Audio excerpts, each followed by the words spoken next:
तो वेद का तो ज्ञाता रावण भी था, चारों वेद का ज्ञाता था, ज्ञानी था, पंडित था, लेकिन परमात्मा को नहीं पा पाया, वो पूर्णता को नहीं पा पाया, वो परम शांति परम आनंद को नहीं पा पाया। लंकापति राजा बन गया, महाराजा बन गया, लेकिन फिर भी वह शांति में ही जी रहा था, अपूर्णता में ही जी रहा था, असंतुष्टि में ही जी रहा था, घृणा में ही जी रहा था। क्यों? क्योंकि वो अहंकार भाव में जी रहा था, सीमा भाव में जी रहा था। उसके भीतर प्रेम नहीं था, भक्ति नहीं था। और जहां प्रेम और भक्ति नहीं होगा, आप कितना भी पंडित क्यों न हो जाओ, अभी आप किताब क्यों न पढ़ लो, आप परमात्मा को नहीं पा सकते हैं। पोथी पढ़ पढ़ जग मुआ, पंडित भया न कोय, ढाई आखर प्रेम के, पढ़े सो पंडित होए।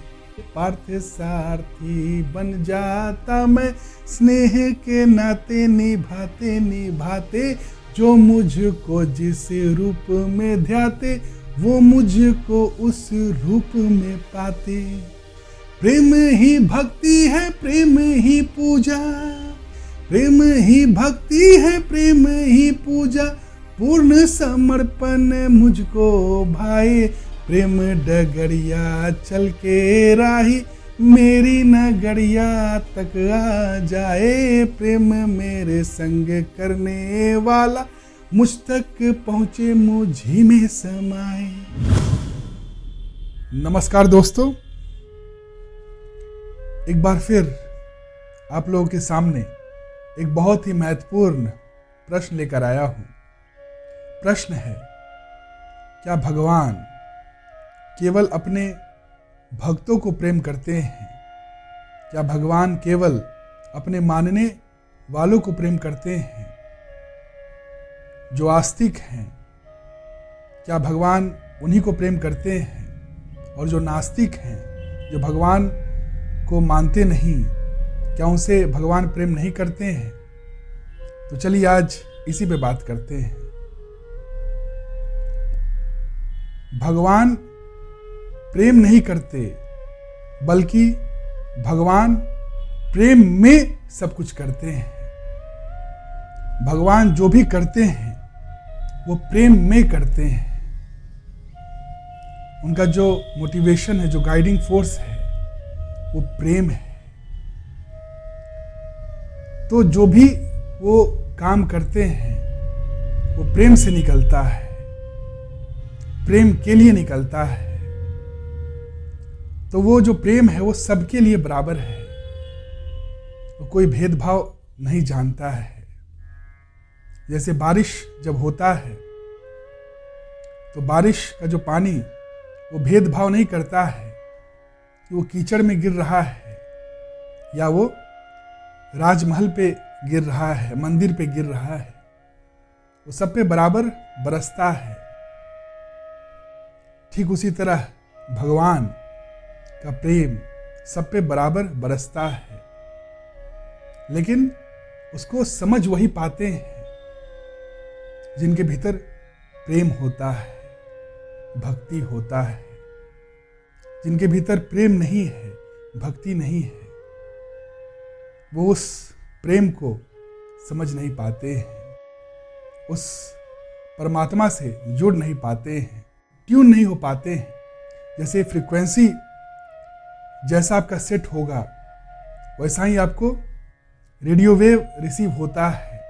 ठीक उसी तरह जिस माइंडसेट पे आप सेट होंगे, उसी माइंडसेट से आप भगवान को देखते हैं। जितनी आपकी चेतना होती है, उसी चेतना से आप भगवान को देखते हैं, महसूस करते हैं, जानते हैं, समझते हैं। और भगवान केवल प्रेम में ही उतर सकते हैं, अहंकार में उतर नहीं सकते हैं। अहंकार मतलब सीमा भाव, और प्रेम मतलब अपने सीमा को छोड़ना। असीम होना ही प्रेम है, और भगवान असीम है, पूर्ण है। जो असीम है वही पूर्ण है, और जो पूर्ण है वही आनंद है, वही सत्य है, शाश्वत है, वही शांति है। तो भगवान कौन है? भगवान मतलब जो अपने आत्मा में स्थित हो चुका है, जिसका मन आत्म स्थित हो चुका है, जो अपने आत्मा को जान चुका है, वही पूर्ण हो गया है। जो अब आत्मा भाव में जी रहा है वही भगवान है। जहां पे पूर्णता है वहीं पे प्रेम हो सकता है, जहां पे प्रेम है वहीं पे आनंद हो सकता है, जहां पे आनंद है वहीं पे शांति हो सकता है। और जितने भी लोग हैं वो सब प्रेम, आनंद, शांति और सत्य की ही तलाश में है। जो भी वो कर्म कर रहे हैं उसका मूल उद्देश्य क्या है? प्रेम, आनंद, शांति, सत्य। यही वो चार चीज चाह रहे हैं। कोई भी आदमी असत्य नहीं चाहता है, कोई भी आदमी घृणा नहीं चाहता है, कोई भी आदमी अशांति नहीं चाहता है, कोई भी आदमी दुख नहीं चाहता है। सब लोग क्या चाहता है? पूर्णता चाहता है, शांति चाहता है, प्रेम चाहता है, आनंद चाहता है, सत्य चाहता है। और इसी को भगवान कहते हैं। जो आत्मा को जान गया है, जिसका मन आत्मस्थित हो गया है, वही पूर्ण हो गया है, वही भगवान हो गया है। तो भगवान को सीमा से नहीं जाना जा सकता है, भगवान को अहंकार से नहीं जाना जा सकता है। अहंकार ही सीमा है। जब आप सीमा भाव में जीते हैं वहीं पे आप स्वार्थ भाव में जीते हैं, और स्वार्थ भाव में आप कभी भी भगवान को नहीं जान सकते हैं, पूर्णता को नहीं जान सकते, सत्य को नहीं जान सकते, प्रेम को नहीं जान सकते, आनंद को नहीं जान सकते हैं। उसके लिए आपको अहंकार को छोड़ना होगा। जैसे ये कभी नहीं हो सकता है कि अंधकार कभी रोशनी को देख ले, अंधकार भी रहे और रोशनी भी रहे, ये हो नहीं सकता है। अहंकार भी रहे और प्रेम भी रहे, ये हो नहीं सकता है। प्रेम चाहिए तो अहंकार को छोड़ना होगा। अहंकार और प्रेम का मिलन हो ही नहीं सकता। जैसे अंधकार और प्रकाश का मिलन नहीं हो सकता है, प्रकाश चाहिए तो अंधकार को छोड़ना ही पड़ता है। अब दोनों एक साथ रख नहीं सकते हैं। तो जब आनंद चाहिए, प्रेम चाहिए, तो अहंकार जो भाव है, जो सीमा भाव है, उसको छोड़ना ही पड़ेगा। अहंकार में होते हुए हम परमात्मा को नहीं पा सकते हैं। परमात्मा अहंकार में उतर ही नहीं सकता है। भगवान यानी परमात्मा, परमात्मा असीम है, पूर्ण है, प्रेम है, आनंद है, सत्य है। वो अहंकार में समा ही नहीं सकता है। अहंकार जो पात्र है बहुत ही छोटा है, सीमा है, और परमात्मा असीम है। इसलिए वो भक्त खोजता है। भक्त मतलब जिसके भीतर प्रेम हो। जिसके भीतर प्रेम है उसी में भगवान समा सकते हैं, भगवान उतर सकते हैं, प्रेम उतर सकता है। चाहे आप कितना भी बड़े क्यों ना हो, जब तक प्रेम नहीं है तब तक वो सीमा है, अहंकार है। और भगवान असीम है, प्रेम है, पूर्णता है। वो अहंकार में समा ही नहीं सकता है, चाहे अहंकार कितना भी बड़ा क्यों ना हो। प्रेम के सामने वो छोटा पड़ जाता है। प्रेम में जब मनुष्य होता है तो सीमा भाव को भूल जाता है, वो अहंकार को भूल जाता है। और जब वो अहंकार को छोड़ता है तभी वो परमात्मा से जुड़ जाता है, तभी वो भगवान से जुड़ जाता है, तभी उसके भीतर परमात्मा उतर सकते हैं, प्रेम उतर सकते हैं, तो भगवान तो सबसे प्रेम करते हैं, वो सबको बराबर प्रेम करते हैं, लेकिन सब लोग उनको समझ नहीं पाता है, समझ नहीं सकता है, क्योंकि उनको समझने के लिए हमारा पात्र को प्रेममय होना पड़ेगा। अहंकार के पात्र में भगवान नहीं उतर सकते हैं, आनंद नहीं उतर सकता है, पूर्णता नहीं उतर सकता है, परमात्मा नहीं उतर सकता है। इसके भीतर प्रेम नहीं है, चाहे वो बड़ा से बड़ा राजा महाराजा ही क्यों ना हो, उसके भीतर पूर्णता, शांति, आनंद, प्रेम नहीं समा सकता है।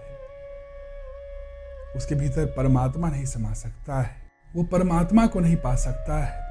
धन दौलत शोहरत सब कुछ पाने के बाद भी लोग असंतुष्ट ही रहते हैं। क्यों? क्योंकि उनके भीतर भक्ति नहीं है, प्रेम नहीं है। और जहाँ पे प्रेम और भक्ति नहीं है, वहाँ पे परमात्मा समा नहीं सकता है। और जहाँ पे परमात्मा नहीं है, वहाँ पे पूर्णता नहीं है, वहाँ पे असंतुष्टि है, वहाँ पे डर है, वहाँ लालच है, वहाँ पे अपूर्णता है। परमात्मा ही पूर्ण है, भगवान ही पूर्ण है, भगवान ही सत्य है, भगवान ही शांति है। और भगवान को पाने के लिए असीम होना पड़ेगा। सीमा में वो समा नहीं सकता है, अहंकार में वो समा नहीं सकता है। अंधकार को मिटाने के लिए हमें तैयार होना पड़ेगा, तभी प्रकाश आ सकता है। हम ये नहीं कर सकते हैं कि अंधकार को भी रखें और साथ में साथ प्रकाश को भी रखें, ऐसा हो नहीं सकता है। ठीक उसी तरह ऐसा हो नहीं सकता है कि हम अहंकार को भी रखें और साथ में साथ परमात्मा को भी रखें, पूर्णता को भी रखें। हमें पूर्णता चाहिए तो अहंकार को छोड़ना पड़ेगा, अहंकार को मिटाना पड़ेगा, तभी हम परमात्मा को पा सकते हैं, तभी हम पूर्णता को पा सकते हैं। जिसके भीतर प्रेम नहीं है, वो कभी परमात्मा को पा नहीं सकता है। भक्ति से ही परमात्मा को पाया जा सकता है, भगवान को पाया जा सकता है। और यही कारण था कि जितने भी भक्त हुए हैं, उन्होंने सहज रूप से, बहुत ही सरलता से परमात्मा को, भगवान को पा लिया है। चाहे वो मीराबाई ही क्यों ना हो, चाहे वो चैतन्य महाप्रभु ही क्यों ना हो, चाहे वो हनुमान ही क्यों ना हो, चाहे वो रामकृष्ण परमहंस ही क्यों ना हो, दादू दयाल ही क्यों ना हो, कबीर दास ही क्यों ना हो, तुलसीदास ही क्यों ना हो, रायदास ही क्यों ना हो, निसर्गदत्ता महाराज ही क्यों ना हो, रमना महर्षि ही क्यों ना हो। ये लोग इतने पढ़े लिखे नहीं थे, लेकिन इनके भीतर प्रेम था, भक्ति था। भक्ति और प्रेम जिसके भीतर होगा, वहीं पे वो परमात्मा समा सकते हैं, वो पूर्णता समा सकता है, भगवान समा सकता है। भगवान केवल और केवल भक्तों को ही समझ में आ सकते हैं। जो भक्त नहीं है, जिसके भीतर प्रेम नहीं है, वो भगवान को समझ नहीं पाएंगे। जैसे फ्रीक्वेंसी तो यहाँ पे बहुत आ रहा होगा, लेकिन जब तक हम उस फ्रीक्वेंसी पे ट्यून नहीं होंगे, तब तक हम उससे कनेक्ट नहीं हो पाएंगे। तो जब कनेक्शन बैठाने के लिए हमें उस फ्रीक्वेंसी पे सेट होना पड़ेगा, ठीक उसी तरह परमात्मा को पाना है, परमात्मा को अपने जीवन में उतारना है, पूर्णता को अपने जीवन में उतारना है। हमें अपने भीतर प्रेम को जगाना होगा, भक्ति को जगाना होगा। जब हमारे भीतर भक्ति होगा, तभी हम भगवान को पा सकते। नहीं तो वेद का तो ज्ञाता रावण भी था, चारों वेद का ज्ञाता था, ज्ञानी था, पंडित था, लेकिन परमात्मा को नहीं पा पाया, वो पूर्णता को नहीं पा पाया, वो परम शांति परम आनंद को नहीं पा पाया। लंकापति राजा बन गया, महाराजा बन गया, लेकिन फिर भी वह शांति में ही जी रहा था, अपूर्णता में ही जी रहा था, असंतुष्टि में ही जी रहा था, घृणा में ही जी रहा था। क्यों? क्योंकि वो अहंकार भाव में जी रहा था, सीमा भाव में जी रहा था। उसके भीतर प्रेम नहीं था, भक्ति नहीं था। और जहां प्रेम और भक्ति नहीं होगा, आप कितना भी पंडित क्यों न हो जाओ, अभी आप किताब क्यों न पढ़ लो, आप परमात्मा को नहीं पा सकते हैं। पोथी पढ़ पढ़ जग मुआ, पंडित भया न कोय, ढाई आखर प्रेम के, पढ़े सो पंडित होए। जो प्रेम को पढ़ लेता है, जो प्रेम को अपने जीवन में उतार लेता है, वही परमात्मा को पा लेता है, वही पूर्णता को पा लेता है, वही परमानंद हो जाता है, वही सच्चित आनंद हो जाता है। नहीं तो कितना भी किताब पढ़ते रह जाता है मनुष्य, लेकिन वो परमात्मा को नहीं पा पाता है। इसलिए मार्ग केवल भक्ति है, नहीं तो बाकी जो भी मार्ग वो भटकाव है। भक्ति के अलावा जो भी रास्ते में हैं लोग, वो भगवान से भी बहुत दूर है। और इसलिए कृष्ण अर्जुन से कहते हैं, जितने मेरे भक्त जन सब है नातेदार, अर्जुन यह अवतार है मेरा प्रेम अवतार, सब मेरे नातेदार। मात पिता सुत बंधु सखा कहे, जोरे लोग अनेको नाते, बालक जाने झूलाते पलना, ठाकुर जाने के भोग लगाते। गोकुल में गोलोक के वासी, गोकुल में गोलोक के वासी, गोपियावन मेरे पीछे आते। पार्थ सारथी बन जाता मैं, स्नेह के नाते निभाते निभाते। जो मुझको जिस रूप में ध्याते, वो मुझको उस रूप में पाते। प्रेम ही भक्ति है, प्रेम ही पूजा, प्रेम ही भक्ति है, प्रेम ही पूजा। पूर्ण समर्पण मुझको भाए, प्रेम डगरिया चल के राही, मेरी नगरिया तक आ जाए। प्रेम मेरे संग करने वाला, मुझ तक पहुँचे मुझी में समाए। पूजा की विधि जाने न जाने, सेवा में निधि लाए न लाए। आवाहन के विसर्जन के कोई मंत्र सुनाए या न सुनाए। प्रेम ही भक्ति है, प्रेम ही पूजा, प्रेम ही भक्ति है, प्रेम ही पूजा। पूर्ण समर्पण मुझको भाए, प्रेम डगरिया चल के राही, मेरी नगरिया तक आ जाए। प्रेम मेरे संग करने वाला, मुझ तक पहुँचे मुझी में समाए।